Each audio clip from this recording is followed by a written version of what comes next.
We're all packed up. The bags are heavier than we thought. The cap's there. It's bigger than we thought. But it's gonna be chill. It's gonna be good. The poop bucket is wedged in this crack, which is preventing the whole thing being hauled up.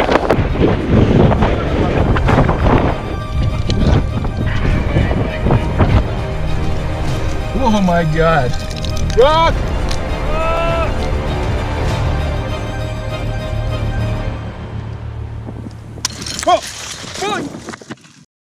There we go. We are beat. Dejected and dehydrated, we were forced to retreat. But with an additional year of preparation and training, we feel ready to try again. We just arrived at the base of the pine line, hiked up all our gear, and go ready to go up this crack here and up that thing. Okay. Double check everybody. Okay. Checking. You got your locked. Locked. I'm not on the other end yet. Okay. Check fail. Now there are several different ways to start the route, but we choose to climb with our haul bag starting on the pine line. This will be important for our strategy later on.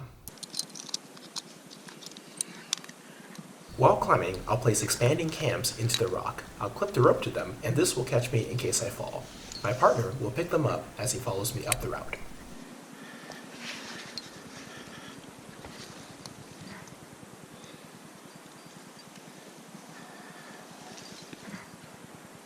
When the climbing gets more difficult, I'll clip ladders directly to the gear and climb them to move up the rock.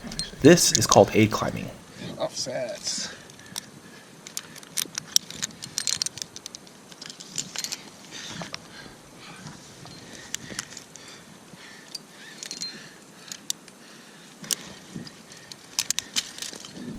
The first 4 pitches is characterized by slick rock and irregular shaped piton scars, meaning you have to place the gear quite carefully, otherwise it might just pop out. Whoa!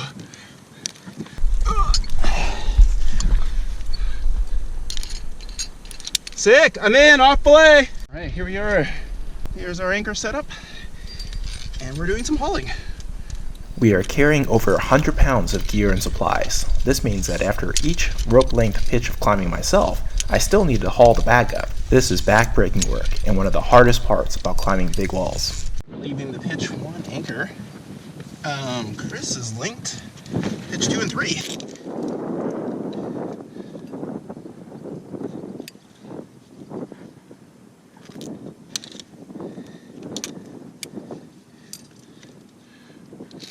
Occasionally, it's necessary to switch from one crack system to another. I use a technique called a lower out, where I feed a rope through a fixed piece of gear in the wall and then use a carabiner to clip it to my harness.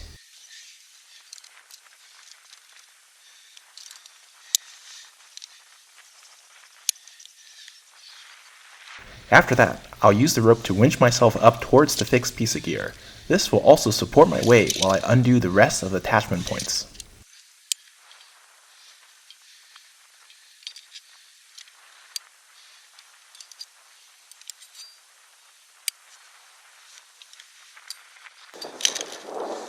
Finally, I'll use the 4-to-1 ratio I established to lower myself out. The rope from the next crack system over starts to take my weight, and when I'm directly under it, I can undo the carabiner holding the rope without taking a big swing.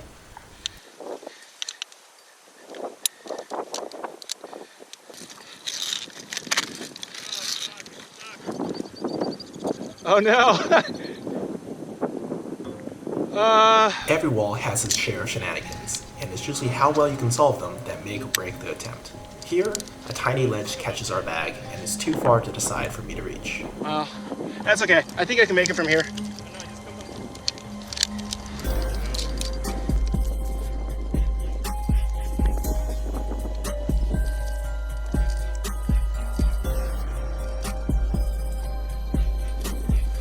I kind of have to go pretty far.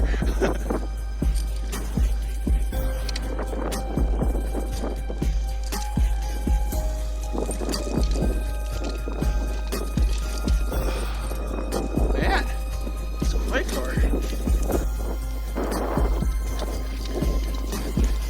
got it. Okay, go ahead and haul.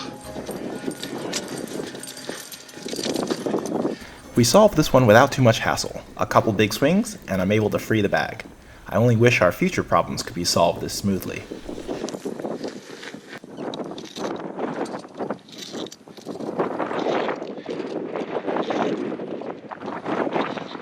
We reach our first checkpoint, Sickle Ledge, with plenty of time to spare. Okay, so here's an overview of our plan. We just finished the tricky aid climbing and gotten ourselves and our haul bag up to Sickle Ledge. The bag is filled with water and supplies for the next 4 days. We'll leave it on the ledge while we use the maximum length of our 3 ropes to get back down to the ground. After a precious good night of sleep on solid ground, we'll ascend the ropes early in the morning and continue climbing up the Sickle and traverse into the Stove Legs crack system. This will take us all the way up to Dolt Tower. A couple more pitches and we'll camp at El Cap Tower, which is the biggest ledge of the entire route. Next day, Chris will chimney up to Texas Flake and then do a massive king swing over to the next crack system. I'll take over from here and do some precarious climbing past Camp 4 and up to the base of the Great Roof. Chris will climb this wild overhanging feature and then take us into the upper dihedral, which is a straight shot to the summit. We'll stop at Camp 5, which is supposed to be the least worst of the upper campsites. Our last day will have the most difficult aid climbing, going up to the glowering spot and passing Camp 6, then going up the Changing Corners pitch. We'll stop at the spectacular wild stance for a photo, and then clip into the upper headwall and charge to the summit. That, at least, was our plan.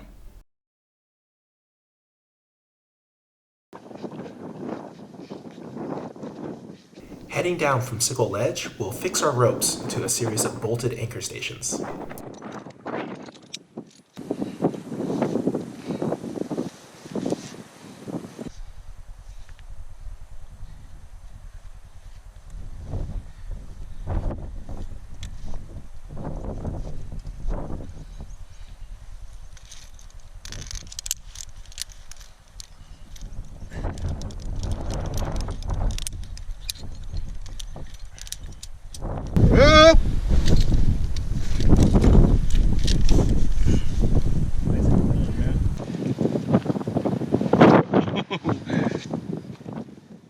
It seems like some other people had a similar idea, and we won't have to leave our 3rd rope attached to the wall after all.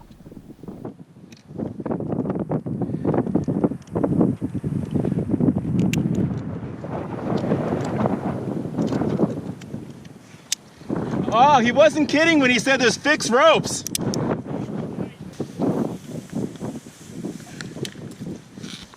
We spend a relaxed afternoon at a comfy campsite and head to bed early so we can ascend our rope as the sun rises the next day. It is 6:03. We've jugged up the Sickle, and we're off. There's a party ahead of us that got stuck on the Stove Legs last night. Would not envy them. But here we go. I'm off.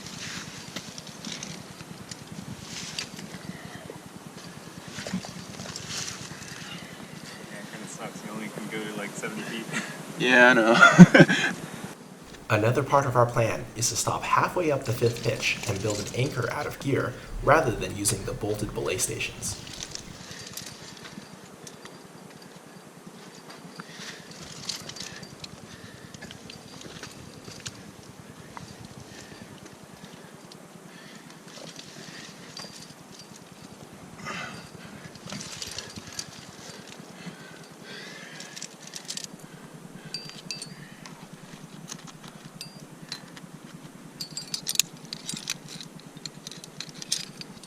Okay, Chris, I'm safe.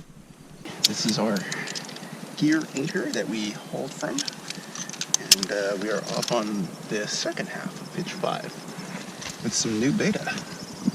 This gives enough distance for our 60-meter rope so I can swing over to the other side rather than doing a high-friction zigzag.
Okay, take.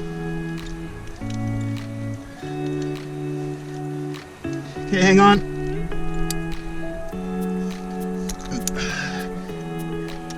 Okay, good.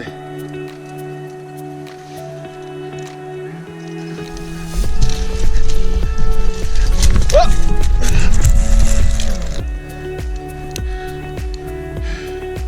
Okay, try again. Here we go again. Oh, got it. All right, I'm in this thing. All right, come on over.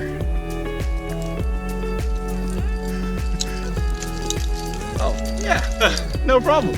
Very chill. Nope. Yeah, right on. It's a huge success. We saved over an hour versus the first time we tried this section. Pull it. Oh.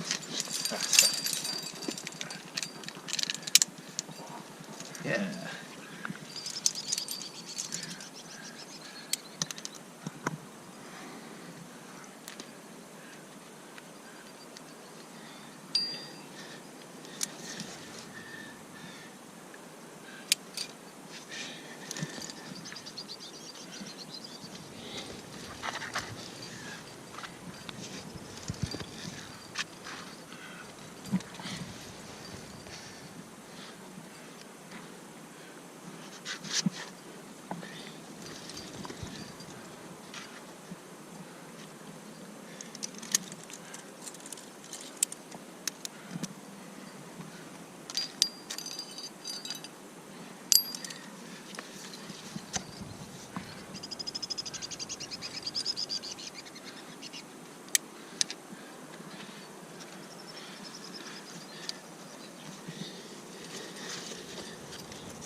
Okay. Okay, slack.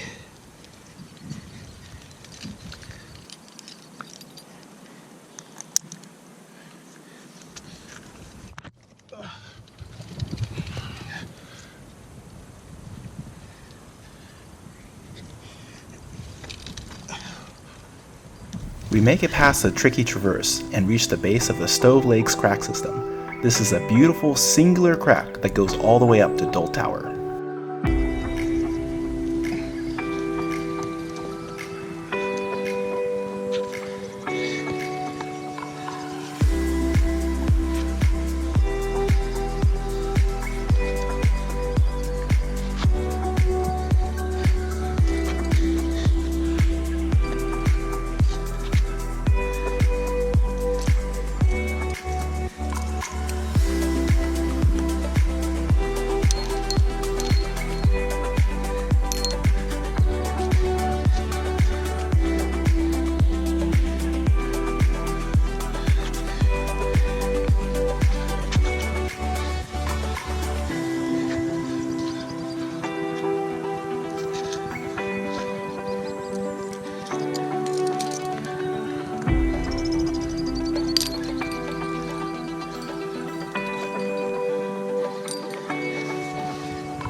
Chris finishes the climbing up to Dole Tower. We're ahead of schedule, so we're able to stop for a nice lunch break before continuing the last 3 pitches of the day.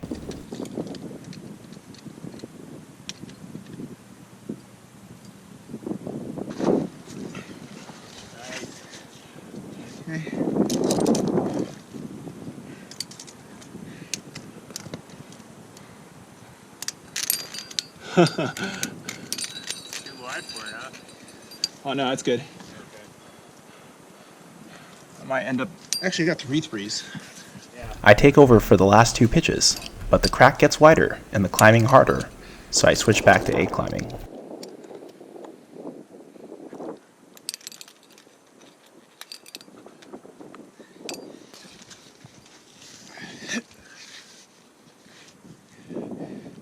To save weight, we only bring 2 of the large size 4 camelots. With half the pitch at this exact size, it's quite unnerving to be hanging from only these 2 pieces for so long.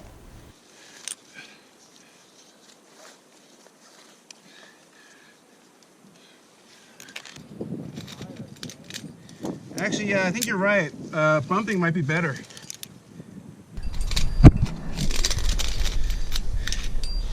Oh, yes. I think that's the way.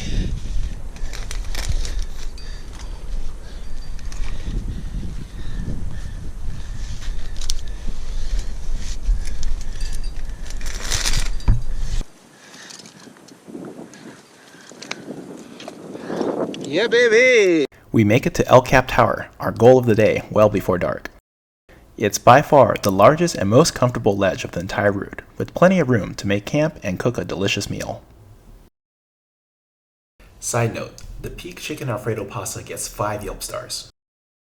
Good morning from El Cap Tower. We are packing up and getting ready to head up. Chris is gonna lead the Texas Flake. Following up the Texas Flake that Chris just led.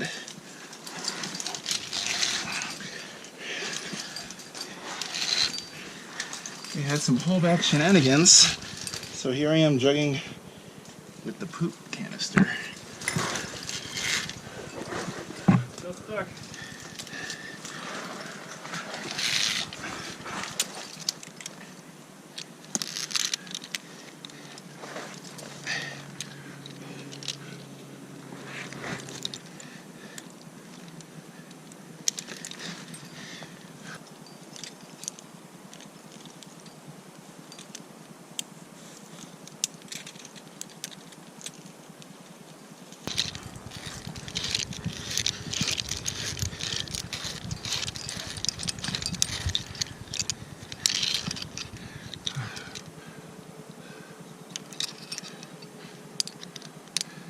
Our haul bag seems to be magnetically attracted to tiny overhangs. It's caught again.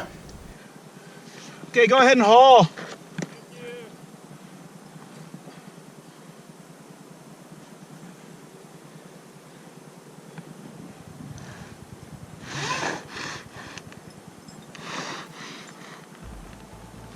Okay, clear.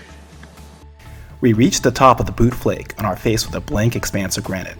To get across, Chris lowers down and sprints across the wall, diving for holds. This outrageous maneuver is called the King Swing.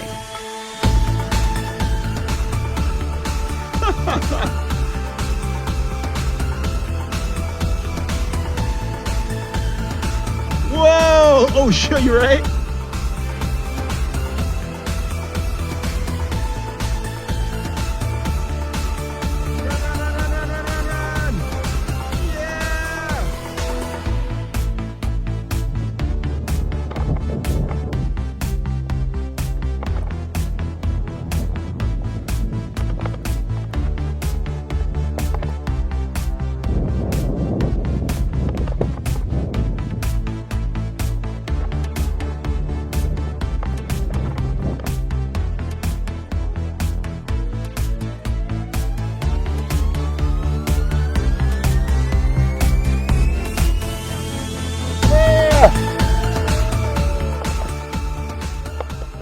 Chris makes it across the King Swing, but it's this next lower out where all our careful planning starts to come undone.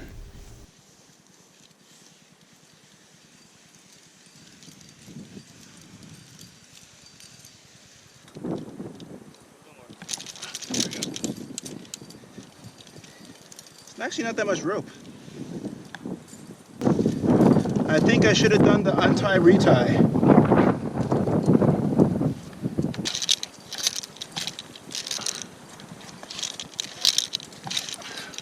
Yeah, this works.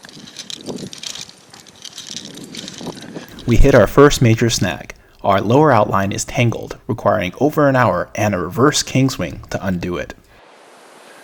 Tried to pull the lower out.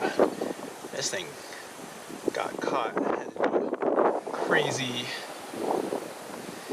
shenanigan to get it back.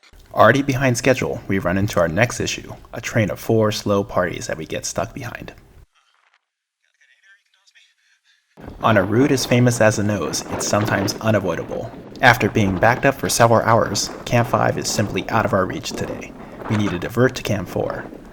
We brought an extra day's worth of food and water, but at this pace, and only halfway up the wall, the summit is uncertain.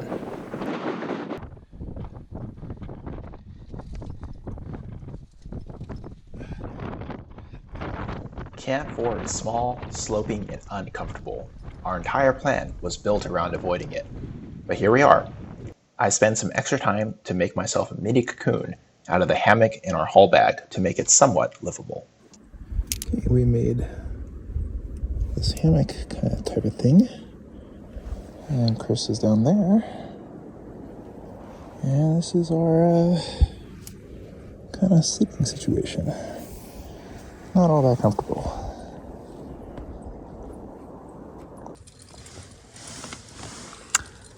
There's the party ahead of us on the great roof. There's where Chris slept last night.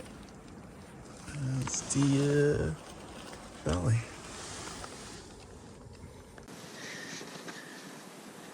Our revised plan is to make it to Camp 6 for another uncomfortable night, but in a position to make it to the summit next day. One more traverse pitch, the great roof, a tricky 8 pitch, and 4 parties stand in our way.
Cam hook.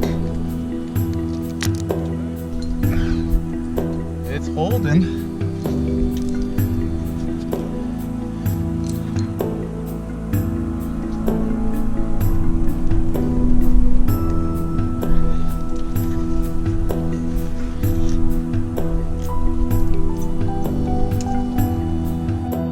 Chris makes quick work of the great roof using a sequence of spooky cam hooks across the wild feature.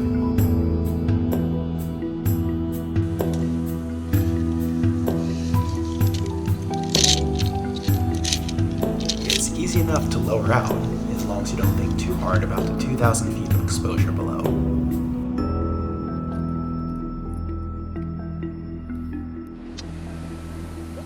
Chris is halfway up the pancake flake.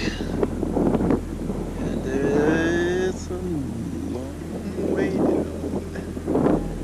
But we're so happy because the sun is up. It's getting warmer now. Yeah, I don't know about this one. This is okay. But then, like, where we are, I think that's the best spot. Oh, yeah. Not that. Right there. We reach Camp 5, which was our intended camp yesterday, and we pass a party along the way. This is Chris leading like a boss up to the glowering spot. As we enter the upper dihedral, the cracks are cleaner and the aid climbing goes faster.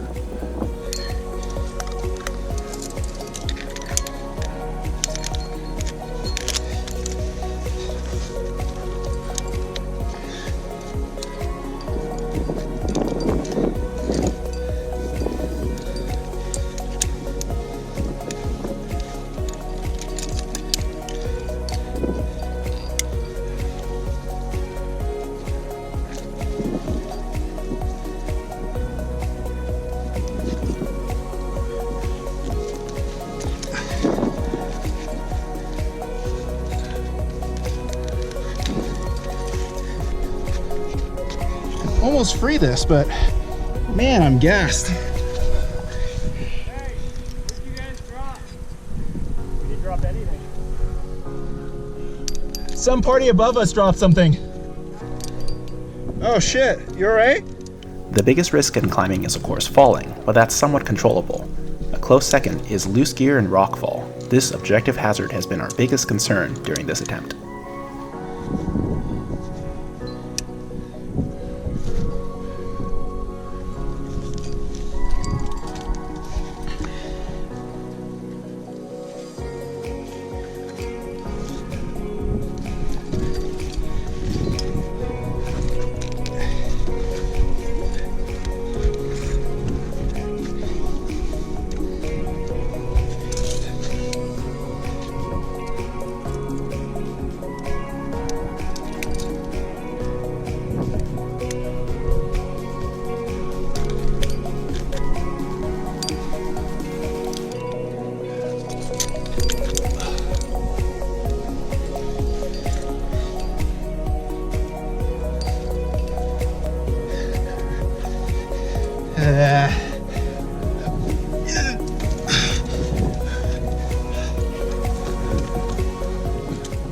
We make good time to Camp 6, and despite fatigue creeping in, the summit is starting to look within reach.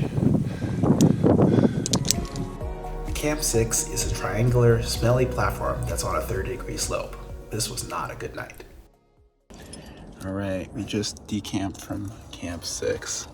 We got 5.5 more pitches to the top. My hands like really hurt. Otherwise, I guess we're feeling pretty good. Except I dropped a poop bag down that crack of doom. So sorry, future Camp 6 sleepers. My bad. Chris just led the changing corners pitch and free hauling the bag. Just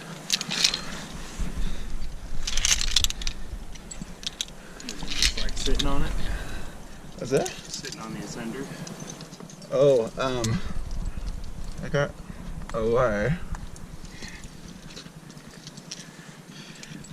I got the top one for sitting. Micro tracks in the Capitan. So with this, I can actually just kind of stair step up this thing.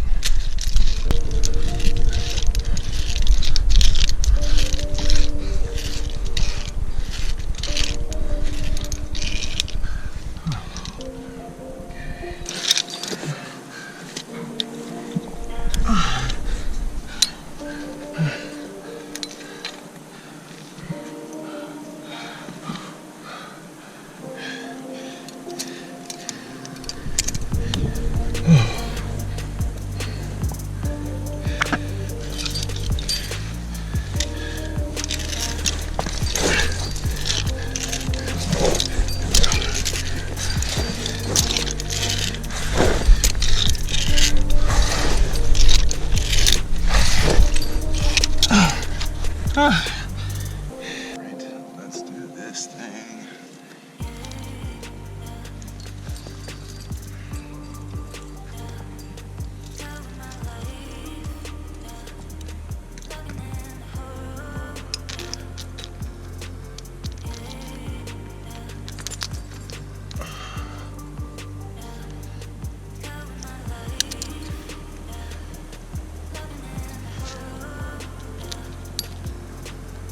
Got the hand crack. Look at the fingers. Ooh, I'm gonna protect this thing. Sorry. Okay, go ahead.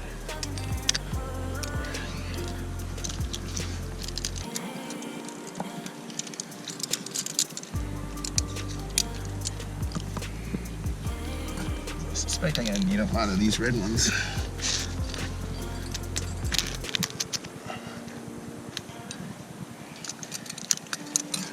Yeah, it's actually pretty smart to protect it this way and find the other side. Yeah, it's big brain thinking. Well, Big brain you'll substitute for small muscles that are tired and be able to atrophied. transfer back and forth too.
Weird piece of gear I've never seen before.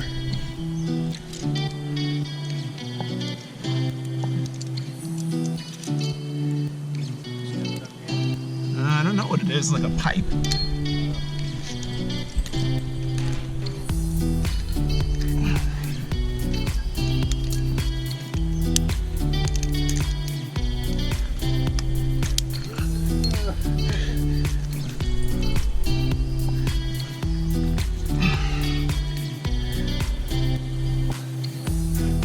I'll leave every other piece for you so you can get them out.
Yeah, Chris, I'm safe. Off belay. All right, Chris is hauling up the bag. Gonna set up the jug.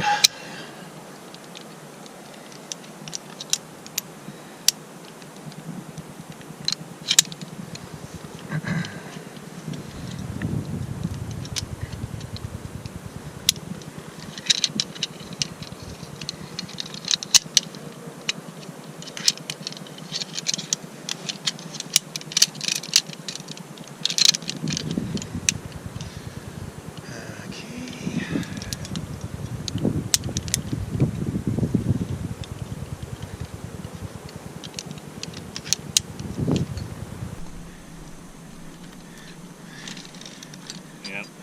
Woo. Nice job, man. Alright. Yeah.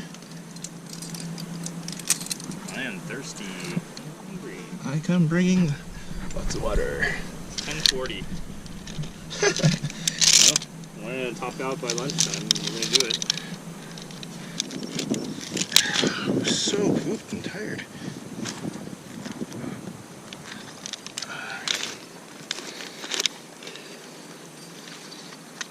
I don't know why they chased these bolts out so far.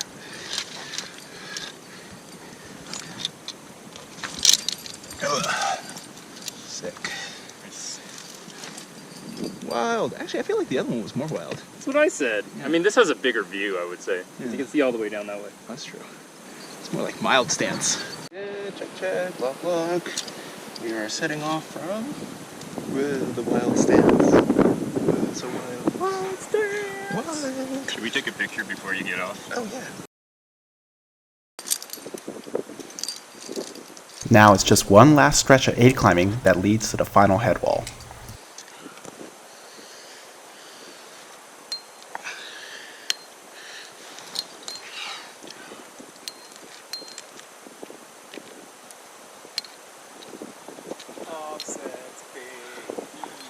Scary. Offsets are great, man. Love offsets. Yeah, man. This climb is made way easier with these things. Oh my god.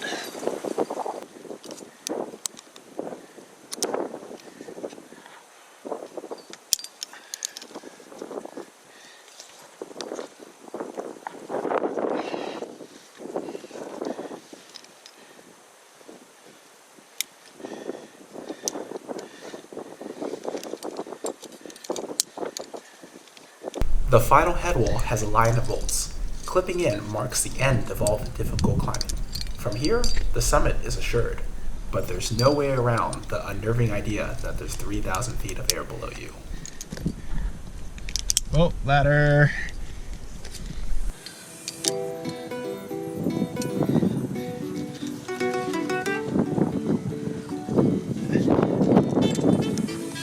I remember being just a little boy. No dragon could defeat me, no fears annoy. Sitting on my daddy's shoulders, high up in the safe, shielded in my blanket cave. Memories of innocence, filling me with joy. Take me back and let me be the carefree little boy. Take me home, oh, take me home, oh, to that peaceful valley. Don't wanna roam. Take me home, oh, take me home, oh, take me back in time to my childhood home.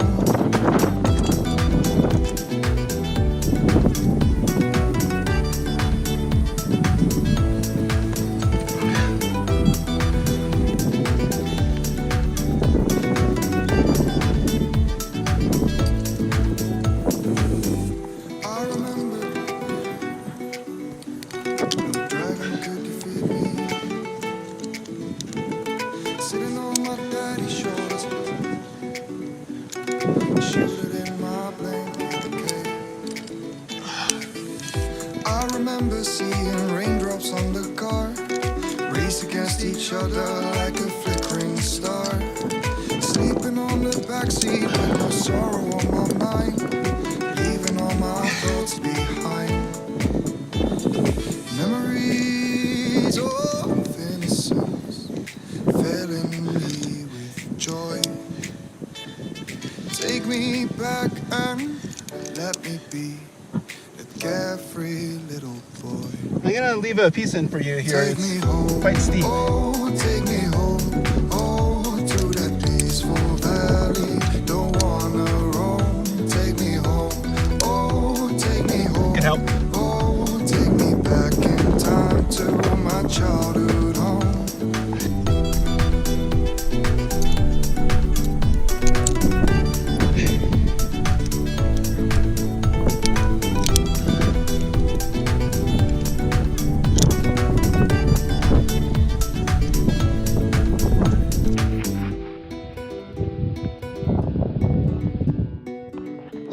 Crazy, scary belay station.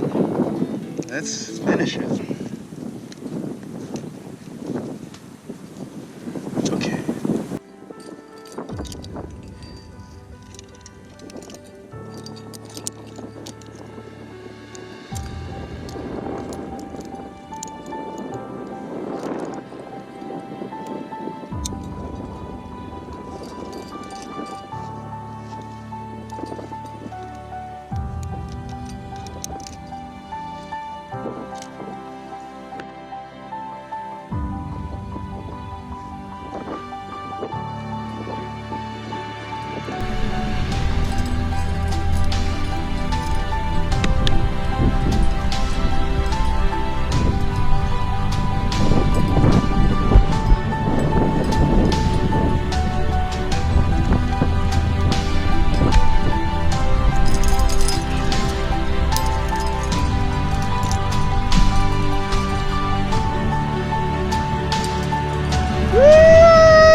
top out.